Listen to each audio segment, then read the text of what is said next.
Assalamualaikum warahmatullahi wabarakatuh. Selamat pagi kakak asisten dan teman-teman. Perkenalkan, nama saya Adam Satria Pratama Nasution, NIM akhir 30164 dari kelompok 7 kelas IKTC. Jadi pada kesempatan kali ini saya akan menjelaskan mengenai acara satu praktikum dengan materi pemeriksaan kesehatan ternak ruminansia.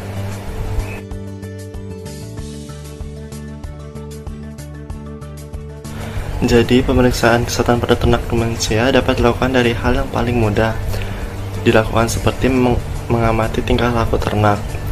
Tingkah laku ternak adalah gerak-gerik fisik secara umum yang dilakukan oleh ternak dalam kondisi normal, tanpa dipengaruhi oleh sesuatu sebab, sehingga gerak-gerik tersebut bersifat alami. Kelainan dari tingkah laku ternak yang nampak bisa mencerminkan kondisi tidak sehat dari ternak tersebut. Sebagai contoh, ternak kambing yang nampak dari kejauhan tingkah laku jalannya terlihat lemah, semboyangan, hingga dapat mencerminkan kondisi sakit. Langkah pemeriksaan secara cermat dan mendalam lagi dapat dilanjutkan dalam pemeriksaan fisik dan pemeriksaan laboratorium. Pengetahuan tentang metode pemeriksaan ternak ruminansia yang benar sangat perlu diketahui oleh calon seorang sarjana yang bergerak di bidang peternakan, karena ternak yang sehat merupakan modal awal untuk direkayasa budidayanya. Ternak ruminansia dapat sakit karena beberapa hal seperti pertama itu masukan bibit penyakit atau mikroorganisme, lalu faktor pakan dan kecelakaan atau gabungan dari faktor tersebut. Namun, gejala penyakit yang ditimbulkan terkadang hampir sama, sehingga untuk menelusuri penyebab atau jenis penyakit harus dilakukan pemeriksaan laboratorium. Proses fisiologi pencernaan ternak ruminansia sangat kompleks dan karena mekanisme pencernaan utamanya dilakukan secara fermentatif. Dalam memelihara ternak ruminansia, tidak hanya ternaknya yang harus diperhatikan, tetapi mikroorganisme di dalam lambungnya juga harus diperhatikan, sehingga pola pemberian pakan maupun obat dari ternak ruminansia berbeda dengan ternak non-ruminansia.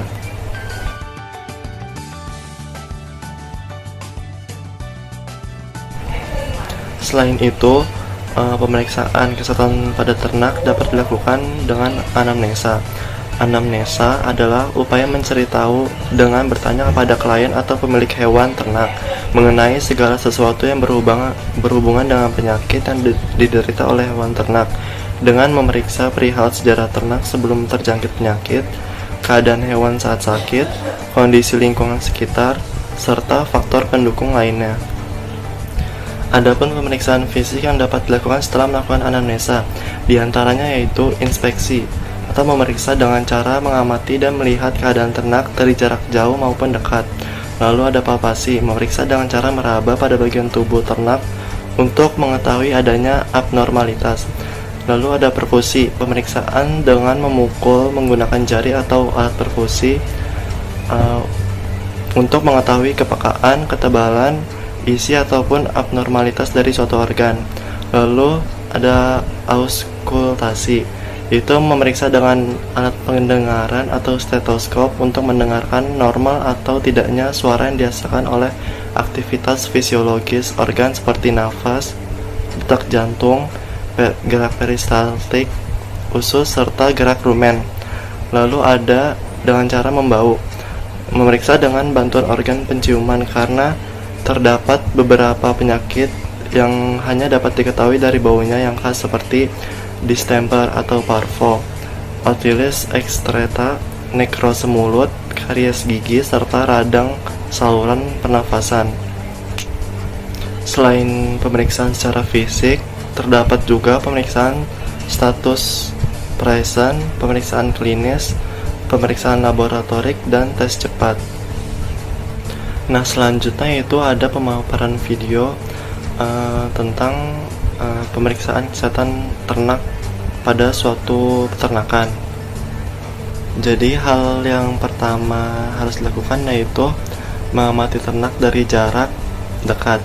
Dapat dilihat dalam video bahwa kondisi permukaan kulit dalam keadaan bersih. Lalu yang kedua yaitu kelainan di permukaan kulit. Dari penglihatan saya, dapat diketahui bahwa tidak adanya kelainan atau luka pada kulit ternak, sehingga dapat dikatakan sapi tersebut dalam kondisi normal. Selanjutnya adalah kelainan tersebut pada seperti yang sudah saya katakan tadi, bahwa ternak tersebut dalam kondisi normal atau tidak adanya kelainan di pada tubuhnya. Selanjutnya yaitu pada kondisi lubang pada tubuhnya, dapat dilihat pada bagian lubang hidung bersih, tapi di bagian luarnya sedikit ada kotoran. Hal ini disebabkan mungkin karena dari aktivitas merumput atau mengkonsumsi pakan. Dan yang terakhir yaitu kondisi moncong hidung. Dalam video terlihat bahwa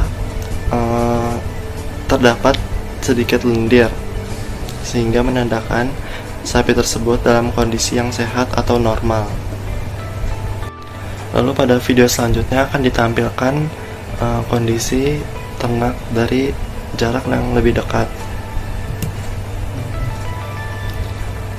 Pada bagian depan semuanya terlihat bersih, matanya juga terlihat jernih dan bersinar.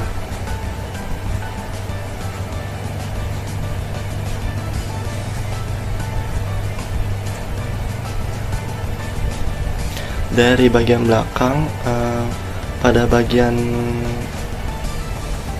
pahanya terlihat kotor, mungkin karena belum dimandikan.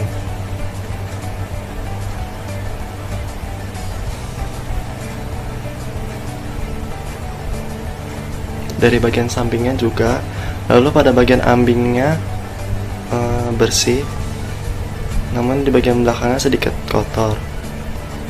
Lalu dilihat dari bawah, kondisi ambingnya juga sehat, tidak ada kelainan atau luka.